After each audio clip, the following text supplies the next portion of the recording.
Saudara-saudari yang dikasihi Tuhan, umat Katolik di lingkungan TNI Polri, dimanapun Anda berada dan bertugas.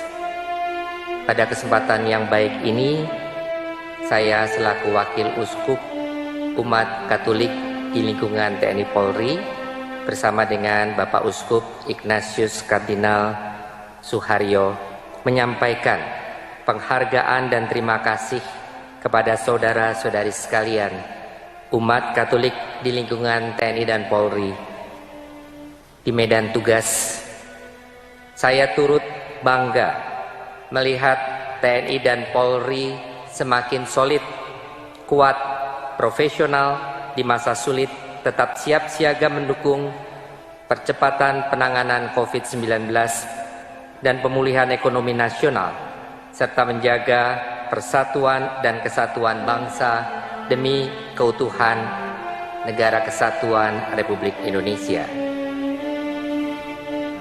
Tentunya ada banyak hal yang tidak mudah bisa dilalui pada masa ini.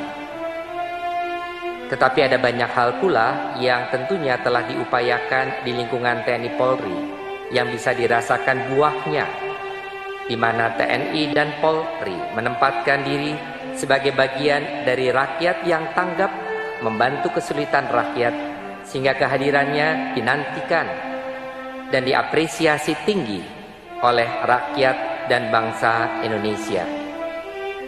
Terima kasih atas keikutsertaan umat Katolik di lingkungan TNI dan Polri yang turut hadir melaksanakan tugas negara dengan baik untuk menjaga kedaulatan dan keamanan bangsa dan negara kita.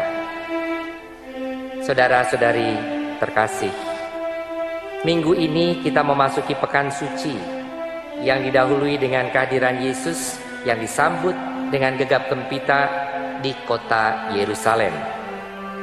Kisah sengsara dan peristiwa kematiannya di salib yang berpuncak pada sukacita kebangkitan Kristus mengalahkan maut terjadi sesudahnya.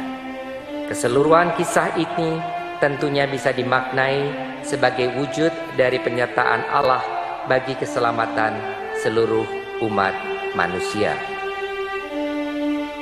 Tentunya penyertaan Allah bagi keselamatan umat manusia patut kita refleksikan bersama di saat kita semua menghadapi persoalan pandemi dan permasalahan sosial yang ada di era dunia digital.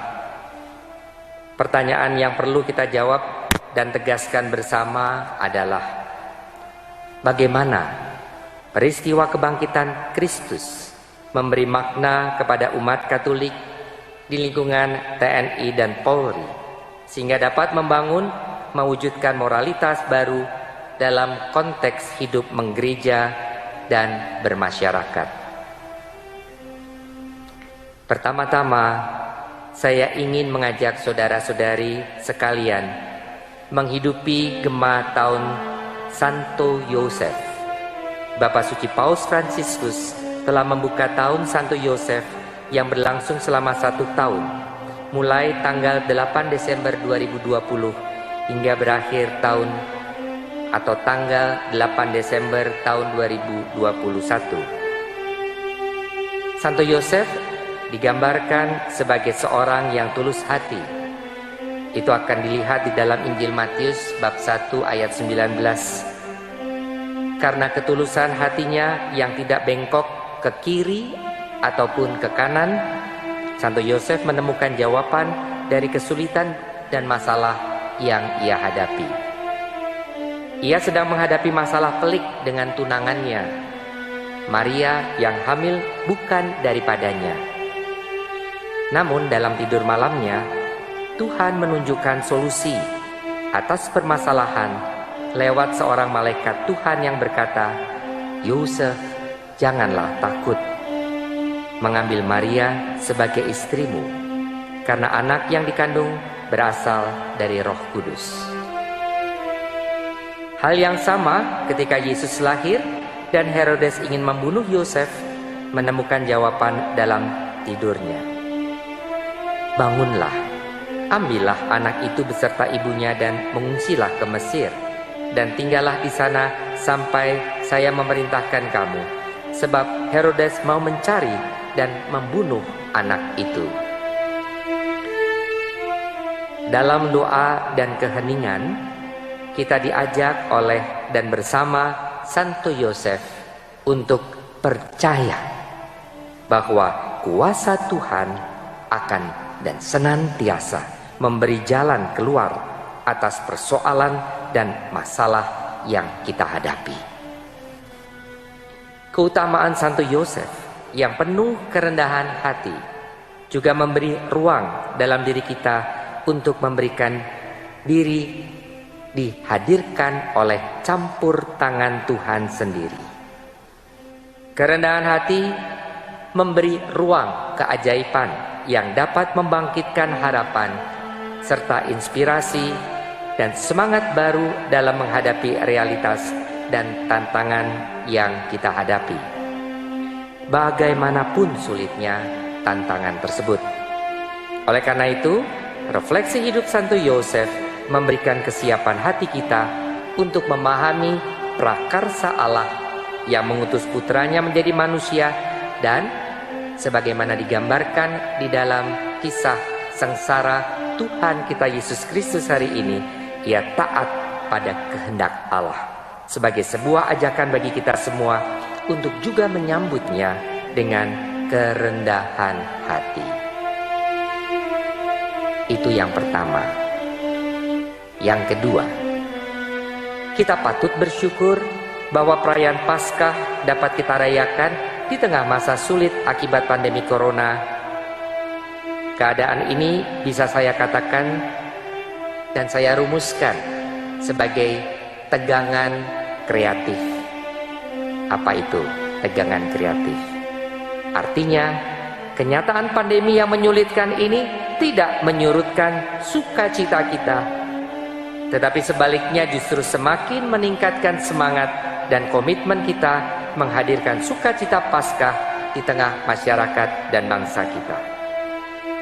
Perayaan Paskah merayakan kehadiran kebangkitan Tuhan adalah realita kemanusiaan yang sungguh rapuh tak berdaya dalam kematian, di mana penderitaan cenderung ingin dihindari dan menjadi kekhawatiran, hingga ketakutan akan maut yang tak terelakkan dalam kematian. Sementara di sisi lain, peristiwa kebangkitan Kristus memberikan kekuatan akan pengharapan berkat penebusan Kristus yang memampukan kita berani berjalan dalam lembah kekelaman karena Tuhan ada dan beserta kita. Di antara tarikan itulah kita menyambut penebusan Kristus sekaligus mengubah hati dan cara pandang kita terhadap dunia. Paskah menjadikan kita melihat kehadiran Kristus sebagaimana perjalanan dua murid yang sedang menuju Emmaus, menuju kehidupan yang dijanjikan itu, yang menjadikan hidup kita menjadi berubah dan menghasilkan buah, dan buahnya berlimpah. Saudara-saudari yang terkasih, dengan menghidupi perjalanan Yesus dalam jalan salibnya, kita semua diajak untuk menyadari bahwa sungguh kelemahan dan keberdosaan kita ada dengan semangat kerendahan hati. Dan rupanya jalan inilah yang membawa setiap orang pada pengalaman perjumpaan yang mengesankan akan kemahabaikan dan kesetiaan Allah. Penerimaan manusia dari cara hidup lama penuh kuasa dan kerakusan, ada pencitraan, kebohongan, persaingan, pertikaian, kesombongan, perselisihan, kemunafikan, dikembalikan pada jalan hidup yang sesungguhnya. Maka pertobatan bisa diartikan sebagai menemukan jalan kembali pulang untuk dapat sampai pada tempat di mana Allah Bapa itu berada. Dengan demikian, janganlah kita mengartikan bahwa dengan merayakan Paskah maka serta-merta akan membebaskan kita dari ragam persoalan dan masalah. Tidak pernah disebutkan di dalam kitab suci manapun bahwa segala persoalan dan segala masalah akan lenyap sama sekali. Santo Paulus meneguhkan kita dengan tulisannya, segala sesuatu perkara dapat kutanggung di dalam Dia yang memberi kekuatan padaku. Maka tidak perlu khawatir hidup kita dan menjadi alasan untuk pesimis walau tantangan pekerjaan memang berat. Yang diperlukan adalah agar kita dalam kerendahan hati senantiasa mengandalkan Tuhan berhadapan dengan situasi-situasi hidup kita. Saudara-saudari yang terkasih, syukur kita boleh rasakan atas belas kasih Allah lewat orang-orang yang berkehendak baik, terlibat membantu sesama yang menderita, melakukan inovasi sehingga memampukan orang lain bertahan menghadapi pandemi COVID. Inilah energi baru bagi kita, para prajurit dan pegawai negeri sipil TNI Polri yang saya cintai sekaligus saya banggakan. Kita boleh berharap semoga perayaan Paskah kita tahun ini semakin kita maknai dengan berbuat baik bagi sesama. Semakin banyak saudara-saudari kita yang boleh mengalami dan merasakan penyertaan serta belas kasih Tuhan secara nyata bersama dengan seluruh komponen bangsa lainnya. Paskah menjadikan kita menghidupi berkat Tuhan agar kita juga disanggupkan dan dikuatkan untuk terus maju berjuang mewujudkan masyarakat Indonesia yang baru, Indonesia yang semakin maju, Indonesia yang semakin sejahtera lahir dan batin. Tak lupa doa dan berkat saya dan juga kita semua lewat kehadiran perayaan Ekaristi ini kepada saudara-saudari umat Katolik di lingkungan TNI dan Polri, agar langkah-langkah saudara-saudari semakin giat menemukan panggilan perutusan Tuhan di dalam melaksanakan tugas dinas maupun di tengah kehidupan keluarga, mewartakan iman dengan berjuang bersama mengatasi pandemi corona dengan penuh dedikasi, kian profesional dengan kedisiplinan diri, menjiwai Sabta Marga, Tribrata, dan Panca Prasetya Korps Pegawai Republik Indonesia. Semoga rahmat Tuhan menyertai kita semua di dalam nama Yesus Kristus, Tuhan dan Juru Selamat kita. Amin.